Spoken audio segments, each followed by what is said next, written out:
ನಮಸ್ಕಾರ. ಪ್ರಜಾರಾಜ್ಯ ಕನ್ನಡ ನ್ಯೂಸ್ಗೆ ಸ್ವಾಗತ. ನಾನು ರಾಮಗೌಡ ಪಾಟೀಲ್. ಕರ್ನಾಟಕಕ್ಕೆ ನಾವು ತೀರ್ಮಾನ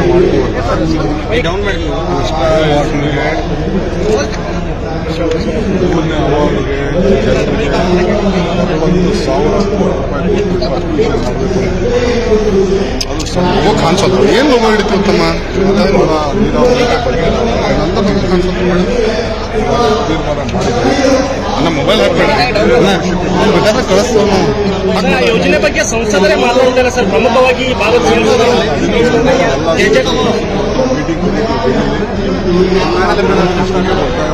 ಸ್ವಲ್ಪ ಇಂತವಲ್ಲ ಹೋಗುದಿಲ್ಲ.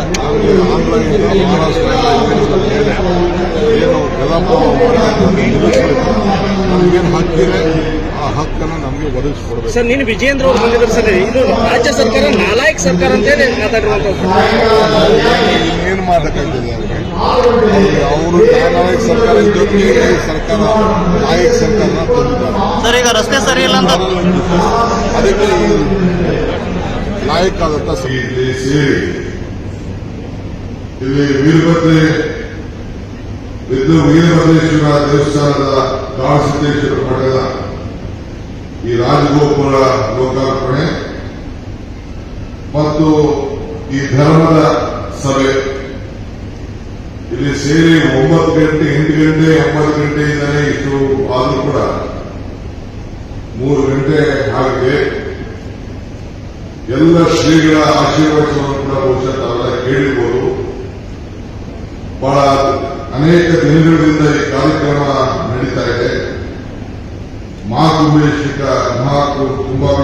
ಕಾರ್ಯಕ್ರಮ 1ನೇ ತಾರೀಕಿನಿಂದ 6ನೇ ತಾರೀಕಿನವರೆಗೂ ಈ ಕಾರ್ಯಕ್ರಮ ಇಷ್ಟು ವಿಜೃಂಭಣೆಯಿಂದ ನಡೀತಾ ಇದೆ. ಈ ಕಾರ್ಯಕ್ರಮ ನೋಡಿದ್ರೆ ನನಗೆ ಪುರಂದರದಾಸರು ಒಂದು ಮಾತನ್ನು ಬರುತ್ತದೆ. ಇದು ಭಾಗ್ಯವಯ್ಯ ಪದ್ಮನಾಭನ ಪಾದವೇ ಪರಮ ಸುಖವಯ್ಯ ಅಂತೇಳಿ. ಹಂಗೆ ಇವತ್ತು ಬಂದು ಇಂಥ ಒಂದು ಪವಿತ್ರವಾದಂತಹ ಐತಿಹಾಸಿಕವಾದಂತಹ ಧರ್ಮದ ಕಾರ್ಯಕ್ರಮದಲ್ಲಿ ಪಾಲ್ಗೊಂಡಿದ್ದೇ ನನ್ನ ಭಾಗ್ಯ ಅಂತೇಳಿ ಭಾವಿಸುತ್ತೇನೆ. ಅಮ್ಮನ ನೆನಪು ಪ್ರೀತಿಯ ಮೂಲ, ಗುರುವಿನ ನೆನಪು ಜ್ಞಾನದ ಮೂಲ, ದೇವರ ನೆನಪು ಭಕ್ತಿಯ ಮೂಲ, ಈ ಮೂರರ ನೆನಪು ಮನುಷ್ಯತ್ವ ಮೂಲ, ಮನುಷ್ಯತ್ವ ಮೋಕ್ಷಕ್ಕೆ ಮೂಲ ಅಂತ ಹೇಳಿ ನಾವು ಈ ಒಂದು ಪವಿತ್ರವಾದಂತಹ ಸ್ಥಳದಲ್ಲಿ ವೀರಭದ್ರೇಶ್ವರನ ಏನು ಒಂದು ವಿಚಾರಗಳಿದೆ, ಆ ರಕ್ಷಣೆಯ ಒಂದು ಜವಾಬ್ದಾರಿ ಇದೆ. ಅವರ ಪಾದದಲ್ಲಿ ಕಾಣೋ ದೇವರ ಮಠದಲ್ಲಿ ಒಂದು ಪಾಲ್ಗೊಂಡಿದ್ದೀವಲ್ಲ, ಇದೊಂದು ಇತಿಹಾಸ ಪುಟಕ್ಕೆ ಸೇರುವಂತಹ ಒಂದು ಕಾರ್ಯಕ್ರಮ. ಶ್ರೀಗಳು ಇಲ್ಲಿಂದ ಬೆಳೆದು ಏನು ಶ್ರೀಶೈಲ ಮಠಕ್ಕೆ ಹೋಗಿ ಈ ಭಾಗ ಅದನ್ನೆಲ್ಲ ಕೂಡ ಅಭಿವೃದ್ಧಿಯನ್ನು ಮಾಡಿ ಅವರ ಬದುಕಿನಲ್ಲಿ ಧರ್ಮವನ್ನು ಉಳಿಸಬೇಕು. ಧರ್ಮೋ ರಕ್ಷತಿ ರಕ್ಷಿತ ಅಂತೇಳಿ ಧರ್ಮ ಕಾಪಾಡಿದ್ರೆ ಧರ್ಮ ಉಳಿದ್ರೆ ಧರ್ಮ ಕಾಪಾಡುತ್ತದೆ ಅಂತ ಹೇಳಿ ಇವತ್ತು ಧರ್ಮವನ್ನು ಉಳಿಸಲಿಕ್ಕೆ ಪ್ರಯತ್ನವನ್ನ ಮಾಡ್ತಾ ಇರೋದು ನಮಗೆಲ್ಲ ಒಂದು ದೊಡ್ಡ ಶಕ್ತಿ ತುಂಬಿದೆ. ಮನುಷ್ಯರಿಗೆ ಧರ್ಮ ಬೇಕು, ದೇವರು ಬೇಕು. ಇಲ್ಲಾಂದ್ರೆ ಜೀವನಕ್ಕೆ ಆತ್ಮಕ್ಕೆ ಶಾಂತಿ ಸಿಗಲಿಕ್ಕೆ ಸಾಧ್ಯ ಇಲ್ಲ.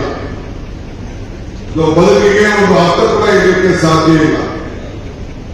ಸೊ ಈ ಹಿನ್ನೆಲೆಯಲ್ಲಿ ಧರ್ಮವೇ ದೈವದ ಮೂಲ ಅಂತ ಹೇಳಿ ಈಗಾಗಲೇ ನಮ್ಮ ಬಸವಣ್ಣವರು ಕೂಡ ಅನೇಕ ವಚನಗಳಲ್ಲಿ ಅವರು ನಮಗೆ ಮಾರ್ಗದರ್ಶನ ಕೂಡ ನಾವು ಕೊಟ್ಟಿದ್ದಾರೆ. ಈ ವೀರಭದ್ರೇಶ್ವರನ ದೇವಸ್ಥಾನದ ಕಾರ್ಯಕ್ರಮದಲ್ಲಿ ನಾವೆಲ್ಲ ಪಾಲ್ಗೊಂಡು ನಮ್ಮ ಶಿವನ ಮೂಲ, ಶಿವನ ಈ ದೇಶಕ್ಕೆ ದೊಡ್ಡ ಮೂಲ ಧರ್ಮದಲ್ಲಿ ನಾನು ಯಾವಾಗಲೂ ಒಂದು ಮಾತು ಹೇಳ್ತಾ ಇದ್ದೇನೆ, ನಿಂಬೆಗೇನು ಹುಳಿ ಇಲ್ಲ, ದುಂಬಿಗೇನು ಕರಿ ಇಲ್ಲ, ಶಂಭುಗಿನ ಅರಿಯುವ ದೇವರಿಲ್ಲ, ನಂಬಿಕೆಗಿಂತ ದೊಡ್ಡ ಗುಣ ಇಲ್ಲ ಅಂತ ಹೇಳ್ತಾ ಇದ್ದೀನಿ. ಅಂದ್ರೆ ನಿಂಬೆಹಣ್ಣಿದೆಯಲ್ಲ, ನಿಂಬೆಹಣ್ಣು ಎಲ್ಲಾ ಹುಳಿಗಳಲ್ಲಿ ಶ್ರೇಷ್ಠವಾದಂತಹ ಹುಳಿ ನಿಂಬೆಹಣ್ಣುತ್ತೆ. ಈ ದ್ರಾಕ್ಷಿ ಹುಳಿ, ಹುಣಸೆ ಹುಳಿ, ಮಾವಿನ ಹುಳಿ ಎಲ್ಲಕ್ಕಿಂತ ದುಂಬಿಗೆ ಕರಿಲ್ಲ ಅಂದ್ರೆ ಕಪ್ಪು ನಮ್ಮ ಕಪ್ಪಿನಲ್ಲಿ ಮೈಕಲ್ಲಿದೆ, ಕೂದಲಿದೆ, ಬಟ್ಟೆಲಿದೆ. ಆದ್ರೆ ನಮ್ಮ ಹಳ್ಳಿ ಓಡಾಡುವಂತ ದುಂಬಿ ಬಹಳ ಶ್ರೇಷ್ಠವಾದದ್ದು ಮ್ಯಾಸ್ ಅಂತ ಬೇಕಾಗ್ತದೆ. ಅಂತ ಒಂದು ಕಾರ್ಯಕ್ರಮ, ಅಂತ ಒಂದು ದುಂಬಿ ಶ್ರೇಷ್ಠ. ಶಂಭು ಅಂದ್ರೆ ಶಿವ. ನಮ್ಮ ಹಿಂದೂ ಧರ್ಮದಲ್ಲಿ ಎಲ್ಲಾ ದೇವರಿಗಿಂತ ದೊಡ್ಡ ದೇವರು ಯಾವಪ್ಪ ಅಂತಂದ್ರೆ ಶಿವ ಮೂಲ. ಆದ್ರೆ ಎಲ್ಲರಿಗಿಂತ ದೊಡ್ಡ ಯಾವುದು ನಂಬಿಕೆ. ಹಾಗೆ ನಮಗೆ ನಿಮ್ಗೆ ಎಲ್ಲರೂ ಕೂಡ ದೊಡ್ಡ ನಂಬಿಕೆ ಏನಪ್ಪ ಅಂತಂದ್ರೆ ಈ ಶಿವನ ಶಕ್ತಿ, ಆ ಮೂಲ, ಆ ಧರ್ಮ ಇವತ್ತು ನಮ್ಮನ್ನೆಲ್ಲ ಇಲ್ಲಿಗೆ ಸೇರಿಸಿ ಇಲ್ಲಿ ಕರ್ಕೊಂಡು ಬಂದು ಆಶೀರ್ವಾದಗಳನ್ನು ಪಡ್ಕೊಂಡು ಭಕ್ತರಿಗೂ ಭಗವಂತನಿಗೂ ವ್ಯವಹಾರ ಮಾಡುವಂತ ಸ್ಥಳ ದೇವಾಲಯ. ಆ ದೇವಾಲಯದಲ್ಲಿ ನಾವು ಕೂತ್ಕೊಂಡು ಇಂತಹ ಒಂದು ಪವಿತ್ರವಾದಂತಹ ಕಾರ್ಯಕ್ರಮದಲ್ಲಿ ಪಾಲ್ಗೊಂಡಿದ್ದೀವಲ್ಲ, ಇದೇ ನಮ್ಮ ನಿಮ್ಮೆಲ್ಲರ ಭಾಗ್ಯ ಅಂತೇಳಿ ಮತ್ತೆ ನಾನು ಹೇಳಿಕೆ ನಾನು ಬಯಸ್ತಾ ಇದ್ದೇನೆ. ಇವತ್ತು ಅನೇಕ ವಿಚಾರಗಳನ್ನು ನಾವು ನೋಡಿದ್ದೇವೆ. ನಮಗೆ ದೇವರು ವರನ ಕೊಡುವುದಿಲ್ಲ, ಶಾಪನ ಕೊಡುವುದಿಲ್ಲ, ಅವಕಾಶ ಮಾತ್ರ ಕೊಡ್ತಾರೆ.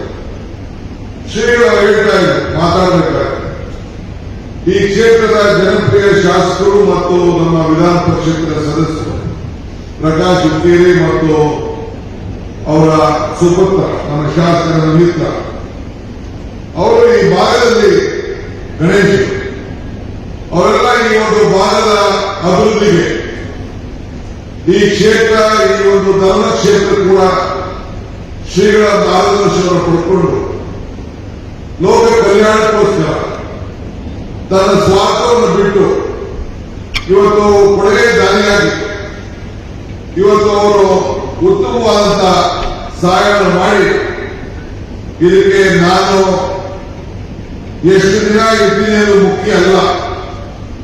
ಮನುಷ್ಯನ ಹುಟ್ಟು ಆಕಸ್ಮಿಕವಾದ್ದು, ಸಾವು ಅನಿವಾರ್ಯ, ಜನನ ಉಚಿತ, ಮರಣ ಖಚಿತ.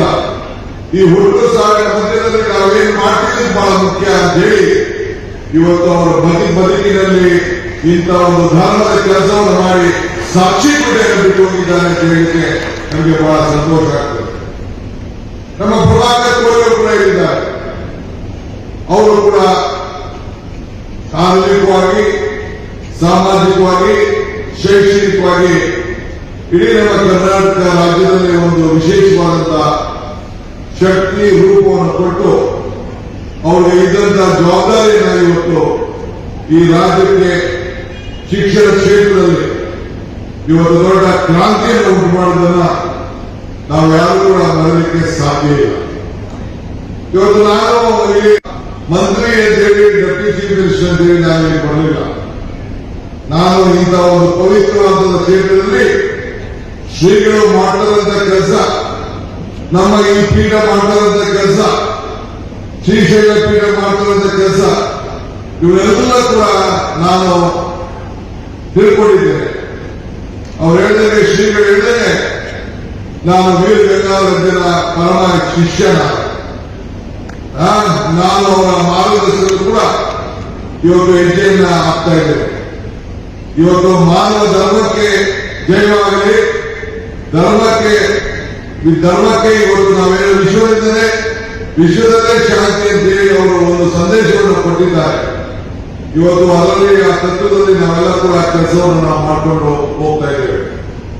ಇವತ್ತು ಎಲ್ಲ ಜಾತಿ ಧರ್ಮ ಎಲ್ಲ ಕೂಡ ಬಿಟ್ಟು ಇವತ್ತು ಮಠಕ್ಕೆ ಒಂದೇ ಜಾತಿ ಹೋಗುವುದಿಲ್ಲ, ಒಂದೇ ಧರ್ಮಕ್ಕೆ ಹೋಗುವುದಿಲ್ಲ. ನೆಮ್ಮದಿಯನ್ನ ತಾಳ್ಬೇಕಾದ್ರೆ ಯಾರು ಅರ್ಜಿ ಹಾಕೊಂಡು ಯಾವ ಧರ್ಮದಲ್ಲಿ ಹುಟ್ಟಿದೆ ಅಂತ ಯಾರು ಅರ್ಜಿ ಹಾಕೊಂಡು ಇಟ್ಟಿಲ್ಲ. ಧರ್ಮ ಯಾವುದಾದರೂ ತತ್ವ ಒಂದೇ, ನಾವು ನೂರಾದರೂ ತತ್ವ ಒಂದೇ, ಪೂಜೆ ಯಾವುದಾದರೂ ಭಕ್ತಿ ಒಂದೇ, ಗರ್ಭ ಹಲವಾದರೂ ಇಷ್ಟ ಒಂದೇ. ದೇವರೊಬ್ಬ, ನಾವು ಅವು, ಇದರಲ್ಲಿ ನಾವು ನಂಬಿಕೆಯನ್ನು ಇಟ್ಕೊಂಡಿದ್ದೇವೆ. ಶಿವನಿಗೆ ನೂರಾರು ಹೆಸರನ್ನು ನಾವು ಕರೀತೇವೆ, ವಿಘ್ನೇಶ್ವರಿಗೆ ನೂರಾರು ಹೆಸರನ್ನು ನಾವು ಕರೀತೇವೆ, ಶಕ್ತಿ ದೇವತೆಗೆ ಹೆಣ್ಣಿಗೆ ನೂರಾರು ಹೆಸರನ್ನು ನಾವು ಕರೀತೇವೆ. ಆದರೆ ಮೂಲವಾಗಿ ನಾವು ಆಚಾರ ವಿಚಾರಗಳನ್ನ ಎಲ್ಲ ತತ್ವದಲ್ಲೂ ಕೂಡ ಒಂದೇ ನೀತಿಯನ್ನ ಎಲ್ಲರೂ ಕೂಡ ಸಹಬಾಳ್ವೆಯನ್ನ ಕಾಪಾಡಿಕೊಂಡು ಹೋಗುವಂತ ಕೆಲಸವನ್ನು ಇವತ್ತು ನಾವು ಮಾಡಿಕೊಂಡು ನಮ್ಮ ಪೀಠಗಳು ಮಠಗಳು ಕಾಪಾಡ್ಕೊಂಡು ಹೋಗ್ತಾ ಇದೆ. ಆದ್ರಿಂದ ಇವತ್ತು ತಮ್ಗೆ ಹೇಳೋದಿಷ್ಟೇ, ಇವತ್ತು ನಾನು ತಾವು ಮಾಡುವಂತ ಕೆಲಸಗಳಲ್ಲಿ ಇವತ್ತು ತಾವೆಲ್ಲ ಉತ್ತಮವಾಗಿ ಈ ಸಮಾಜ ಸೇವೆಯನ್ನ ಮಾಡಲಿಕ್ಕೆ ಹೋಗ್ತಾ ಇದ್ದೀರಿ. ಭವ್ಯವಾದಂತ ರಾಜಗೋಪುರ ಕಟ್ಟಿಸಿದ್ದೀರಿ ಎಲ್ಲ ಸೇರಿ. ಈ ಕಟ್ಟಡವನ್ನು ಭವ್ಯವಾದಂತ ಸಮುದಾಯ ಭವನ ಕೂಡ ಇವತ್ತು ಲೋಕಾರ್ಪಣೆ ಆಗ್ತಾ ಇದೆ. ವೀರಭದ್ರ ಸ್ವಾಮಿಗಳಿಗೆ ಅವರು ಏನು ನಮಗೆ ರಕ್ಷಕರಾಗಿ ಇವತ್ತು ನಿಂತಿದ್ದಾರೆ, ಅವರಿಗೆ ನಮ್ರವನ್ನ ಸಲ್ಲಿಸಲಿಕ್ಕೆ ನಾವೆಲ್ಲ ಇವತ್ತು ಇಲ್ಲಿದ್ದೇವೆ. ಆದ್ರಿಂದ ಇವತ್ತು ನಮ್ಮ ಪಂಚಪೀಠದ ಧರ್ಮಶ್ರೀಗಳು ಇಡೀ ದೇಶದಲ್ಲೇ ಒಂದು ಇತಿಹಾಸವನ್ನ ಎಲ್ಲ ಉಜ್ಜಿನಿ ಇರ್ಬೋದು, ರಂಭಾಪುರಿ ಇರ್ಬೋದು, ನಮ್ಮ ಕಾಶಿ ಇರ್ಬೋದು, ಶ್ರೀಶೈಲ ಇರ್ಬೋದು, ಇವೆಲ್ಲ ಕೂಡ 5 ಪೀಠಗಳು ಇಡೀ ದೇಶಕ್ಕೆ ಒಂದು ದೊಡ್ಡ ಶಕ್ತಿಯನ್ನ ಕೊಟ್ಟು ಮಾರ್ಗದರ್ಶನವನ್ನು ಕೊಟ್ಟು ನಾವೆಲ್ಲ ನೆಮ್ಮದಿಯಾಗಿ ಬದುಕಲಿಕ್ಕೆ ಮಾರ್ಗದರ್ಶನವನ್ನು ಕೊಡ್ತಾ ಇದ್ದಾರೆ. ಇದನ್ನ ಉಳಿಸ್ಕೊಂಡು ಹೋಗ್ಬೇಕು. ನಮ್ಮ ಹಿರಿಯರು ಹೇಳಿದ್ದಾರೆ, ಮನೆ ಊಟ ವಿಚಾರ ಮಠ ವಿಚಾರ ಅಂತೇಳಿ. ಹಾಗೆ ನಮ್ಮ ಮಠಗಳನ್ನ, ಪೀಠಗಳನ್ನ, ನಮ್ಮ ಸಂಸ್ಥೆಗಳನ್ನ ಏನು ಭಗವಂತ ನಮಗೆ ಎಷ್ಟು ಬೇಕಾದ್ರೂ ಸಂಪಾದನೆ ಮಾಡುವಂತ ಶಕ್ತಿ ಕೊಡ್ತಾರೆ. ಆದರೆ ಮಾನಸಿಕವಾಗಿ ನೆಮ್ಮದಿ, ಧೈರ್ಯ, ಆತ್ಮಶಕ್ತಿಯನ್ನು ಕೊಡಲಿಕ್ಕೆ ಇಂಥ ಪೀಠಗಳಿಂದ ಆಶೀರ್ವಾದ, ರಕ್ಷಣೆ, ಇಂಥ ಧರ್ಮಗುರುಗಳಿಂದ ಮಾರ್ಗದರ್ಶನ ಈ ಸಮಾಜಕ್ಕೆ ಬಹಳ ಅವಶ್ಯಕತೆ ಇದೆ. ಅದಕ್ಕೆಲ್ಲ ನಾವು ನೀವೆಲ್ಲ ಪ್ರೋತ್ಸಾಹ ಕೊಡಬೇಕಾದ್ರು ನಮ್ಮೆಲ್ಲರ ಕರ್ತವ್ಯ. ನಾನು ಯಾವಾಗ ಹೇಳ್ತಾ ಇದ್ದೇನೆ, ರಾಜಕಾರಣದಲ್ಲಿ ಧರ್ಮ ಇರಬೇಕು ಹೊರತು ಧರ್ಮದಲ್ಲಿ ರಾಜಕಾರಣ ಇರಬಾರ್ದು ಅನ್ನೋ ಮಾತನ್ನು ಹೇಳ್ತಾ ಇದೆ. ಇವತ್ತು ಹಂಗೆ ನಾವೆಲ್ಲ ಇವತ್ತು ಇಂಥ ನಮ್ಮ ಧರ್ಮವನ್ನು ಉಳಿಸ್ಕೊಂಡು ಹೋಗಲಿಕ್ಕೆ ನಾವೆಲ್ಲ ಪ್ರಯತ್ನವನ್ನು ಮಾಡಬೇಕು. ನಾನು ಅದಕ್ಕೆ ಎಷ್ಟೇ ಇದ್ರು ಕೂಡ ನಮ್ಮ ಪ್ರಕಾಶ್ ಹುಕ್ಕೇರಿಯವರು ಮತ್ತು ನಮ್ಮ ಗಣೇಶ್ ಹುಕ್ಕೇರಿಯವರು ಒಂದು 20 ಸಾರಿ ಫೋನ್ ಮಾಡಿದ್ರು, ಈ ಕಾರ್ಯಕ್ರಮಕ್ಕೆ ಬರಲೇಬೇಕು ಅಂತ. ಇವತ್ತು ಕ್ಯಾಬಿನೆಟ್ ಮೀಟಿಂಗ್ ಇದೆ, ಯಾವುದೋ ಒಂದು ಎಮರ್ಜೆನ್ಸಿ ಕ್ಯಾಬಿನೆಟ್ ಮೀಟಿಂಗ್ ಇದೆ, ಬಜೆಟ್ ಇದೆ, ಮುಖ್ಯಮಂತ್ರಿಗಳು ಇಲ್ಲ ಬರಲೇಬೇಕು. ಇಲ್ಲ, ನಾನು ಆ ಕಾರ್ಯಕ್ರಮಕ್ಕೆ ಹೋಗಲೇಬೇಕು, ನಾನು ಮಾತುಕೊಟ್ಟಿದ್ದೀನಿ, ನೀವು ಮುಂದೂರು ಹಾಕಿ ಅಂತೇಳಿ 6 ಗಂಟೆಗೆ ಕ್ಯಾಬಿನೆಟ್ ಅನ್ನ ಪೋಸ್ಟ್ಪೋನ್ ಮಾಡಿಸಿದ್ದೇವೆ. ಅದಕ್ಕೆ ನಾನು ಜಾಸ್ತಿ ಇರ್ಲಿಕ್ಕಾಗಲ್ಲ. ಶ್ರೀಗಳಲ್ಲಿ ಅಲ್ಲಿ ಹೋಗಿ ನಾನು ಉದ್ಘಾಟನೆ ಮಾಡೋದಿದ್ರೆ ಇಲ್ಲ, ಇಲ್ಲಿಂದಲೇ ಉದ್ಘಾಟನೆ ಮಾಡಲು ಆ ಕಾರ್ಯಕ್ರಮವನ್ನು ಮುಗಿಸಿ ನಾನು ಜಲ್ದಿ ಹೋಗಬೇಕಾಗಿದೆ. ಆದರೆ ಇಂಥ ಒಂದು ನೀವೆಲ್ಲ ಇಷ್ಟೊಂದು ತಾವು ಕಾಯ್ಕೊಂಡು ನನ್ನ 4 ಮಾತನ್ನ ಕೇಳಲಿಕ್ಕೆ, ಶ್ರೀಗಳ ಆಶೀರ್ವಾದ ಪಡಲಿಕ್ಕೆ ತಾವೆಲ್ಲ ಇದ್ದಿದ್ದೀರಲ್ಲ, ಇದು ಬಹಳ ಸಂತೋಷವಾದಂತಹ ವಿಚಾರ ಅಂತ ಹೇಳಿ, ಬೇರೆ ಸಂದರ್ಭದಲ್ಲಿ ನೀರಾವರಿ ಇಲಾಖೆಗೆ, ಈ ಭಾಗದ ಅಭಿವೃದ್ಧಿಗೆ, ಈ ರಾಜ್ಯದ ಅಭಿವೃದ್ಧಿಗೆ ನನಗೂ ಈ ಒಂದು ಜಿಲ್ಲೆ, ಚಿಕ್ಕೋಡಿ ಜಿಲ್ಲೆ ಆದಷ್ಟು ಜಲ್ದಿ ಆಗಬೇಕು ಅಂತ ನನಗೆ ಆಸೆ ಇದೆ. ಅದಕ್ಕೆ ತೀರ್ಮಾನವನ್ನು ನಾವು ಸದ್ಯದಲ್ಲಿ ಮಾಡುವಂತಹ ವಿಚಾರದಲ್ಲಿ ನಾವು ಇದ್ದೇವೆ. ಇವತ್ತು ನಮ್ಮ ಗಣೇಶ್ ಹುಕ್ಕೇರಿ ಮತ್ತು ಪ್ರಕಾಶ್ ಹುಕ್ಕೇರಿ ಈ ಭಾಗದ ಅಭಿವೃದ್ಧಿಗೆ, ನೀರಾವರಿ ಕೆಲಸಕ್ಕೆ ಏನೆಲ್ಲ ಬೇಡಿಕೆ ಇಟ್ಟಿದ್ದಾರೆ, ಆ ಕೆಲಸವನ್ನ ನಿಮಗೋಸ್ಕರ ಮಾಡಲಿಕ್ಕೆ ಈ DK ಶಿವಕುಮಾರ್ ಬದ್ಧರಾಗಿದ್ದಾರೆ ಅನ್ನೋ ಮಾತನ್ನ ಈ ಸಂದರ್ಭದಲ್ಲಿ ಹೇಳಿಕೆ ನಾನು ಬಯಸ್ತೇನೆ. ಯಾಕೆಂದ್ರೆ ಅವರು ಈ ರೈತರಿಗೆ ಸಂಬಳ ಇಲ್ಲ, ರೈತರಿಗೆ ಪ್ರಮೋಷನ್ ಇಲ್ಲ, ರೈತರಿಗೆ ಪೆನ್ಷನ್ ಇಲ್ಲ, ರೈತರಿಗೆ ಲಂಚ ಇಲ್ಲ, ಸೊ ಆ ರೈತರಿಗೆ ರಿಟೈರ್ಮೆಂಟ್ ಇಲ್ಲ. ಆದರೂ ಕೂಡ ಇವತ್ತು ನಾವೆಲ್ಲ ಸೇರಿ ಆ ರೈತರ ಬದುಕಿಗೋಸ್ಕರ ನಾವು ಮಾಡ್ಕೊಂಡು ನಾವು ಬರ್ತಾ ಇದ್ದೀವಿ. ಇಲ್ಲಿ ಬಹಳ ಎಲ್ಲ ನಾಯಕರು, ನಮ್ಮ ಜಿಲ್ಲಾ ಕಾಂಗ್ರೆಸ್ ಅಧ್ಯಕ್ಷರು, ನಮ್ಮ ಮುರ್ನಾಳವರು, ಇನ್ನು ಅನೇಕ ಮುಖಂಡರುಗಳೆಲ್ಲ ಬಂದು, ಕಾಕಾ ಪಾಟೀಲ್ ಮಕ್ಕಳು ಮತ್ತು ಇನ್ನ ನಮ್ಮ ಕೋರೆಯವರ ಬ್ರದರ್ ಫ್ಯಾಕ್ಟರಿ ಅಧ್ಯಕ್ಷರು, ಅವರೆಲ್ಲ ಕೂಡ ಈ ಕಾರ್ಯಕ್ರಮದಲ್ಲಿ ಪಾಲ್ಗೊಂಡು ಶ್ರೀಗಳ ಮಾರ್ಗದರ್ಶನದಲ್ಲಿ ಕೆಲಸವನ್ನು ಮಾಡ್ಕೊಂಡು ಬರ್ತಾ ಇದ್ದಾರೆ. ನಾವು ನೀವೆಲ್ಲ ಸೇರಿ ಮಠವನ್ನ ಕೈ ಜೋಡಿಸೋಣ, ಈ ಶ್ರೀ ಕ್ಷೇತ್ರವನ್ನ ಬೆಳೆಸುವಂತ ಕೆಲಸವನ್ನು ಮಾಡೋಣ ಅಂತ ಹೇಳಿ ಪ್ರಾರ್ಥಿಸಿ, ತನ್ನ ಶುಭವನ್ನು ಹಾರೈಸಿ, ತಮ್ಮ ಆಶೀರ್ವಾದ ಯಾವಾಗ ಕೂಡ ನಮ್ಮ ಮೇಲಿರಲಿ, ಈ ಸರ್ಕಾರದ ಮೇಲಿರಲಿ ಅಂತ ತಮ್ಮನ್ನು ಕೂಡ ಪ್ರಾರ್ಥನೆ ಮಾಡಿಕೊಂಡು ಶ್ರೀಗಳ ಪಾಲನೆಗೆ ಮತ್ತೆ ನನ್ನ ನಮಸ್ಕಾರವನ್ನು ಹೇಳಿ ನನ್ನ ಮಾತನ್ನು ಮುಗಿಸ್ತೇನೆ. ನಮಸ್ಕಾರ. ಸಾಕಷ್ಟು ನಿರೀಕ್ಷೆ ಉಳಿದ ಕರ್ನಾಟಕಕ್ಕೆ ನಾವು ಇವಾಗ ತೀರ್ಮಾನ ಮಾಡಿದ್ದೀವಲ್ಲ, ಮೂರನೇ ಅವಾರ್ಡ್ಗೆ 40,000 ಕೋಟಿ ರೂಪಾಯಿ ಕೊಟ್ಟು ಅಪ್ಲಿಕೇಶನ್ ಮಾಡಬೇಕು. ಅದು ಸ್ವಲ್ಪ ಕಾಣಿಸೋದು ಏನು ಲೋಪ ಹಿಡಿತು ಅಂತಮ್ಮ ತೆಲಂಗಾಣ ನೀರಾವರಿ ಬಗ್ಗೆ ಅಂತ ಕಾಣಿಸೋದು ತೀರ್ಮಾನ ಮಾಡಿದ್ದಾರೆ. ನಮ್ಮ ಮೊಬೈಲ್ ಹಾಕ್ಬೇಡ ಬೇಕಾದ್ರೆ ಕಳಿಸ್ತೀವಿ ನಾವು. ಸರ್, ಆ ಯೋಜನೆ ಬಗ್ಗೆ ಸಂಸದರೇ ಮಾತಾಡ್ತಾರೆ ಸರ್. ಪ್ರಮುಖವಾಗಿ ಈ ಭಾಗದ ಸಂಸದರು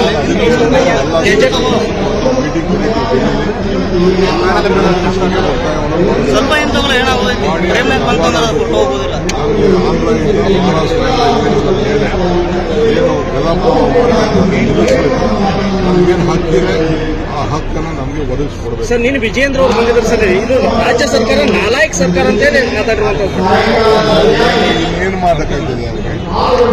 ಅವರು ನಾಲ್ಕು ಸರ್ಕಾರ ಇದ್ದು